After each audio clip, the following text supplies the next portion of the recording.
சமுத்திரம் பேரூராட்சியை சேர்ந்தவர் கார்த்திக். பெட்ரோல் விலை ஏறிட்டே இருக்கு, அதை கண்ட்ரோல் பண்ணணும், அதை எப்படி ஹேண்டில் பண்ணணும் அப்படின்னு யோசிச்சு 2 பிரச்சனைகளுக்கும் ஒரே தீர்வா இந்த சாதனையை கார்த்திக் பண்ணியிருந்திருக்காரு.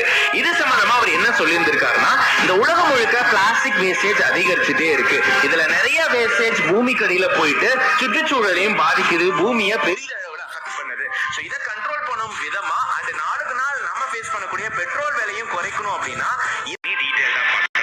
ஒரே தரத்துல இருக்கக்கூடிய பிளாஸ்டிக் கவர்ஸை பிரிச்சு எடுத்துக்கணும். அதை எரிக்கிறது மூலியமா அதுல இருந்து ஃபைராலிசிஸ் கிடைக்குது. அதன் மூலியமா வண்டிக்கு தேவையான ஃபியூலை நம்ம கண்டுபிடிச்சுக்கலாம் அப்படின்னு சொல்லியிருந்திருக்காரு. அதாவது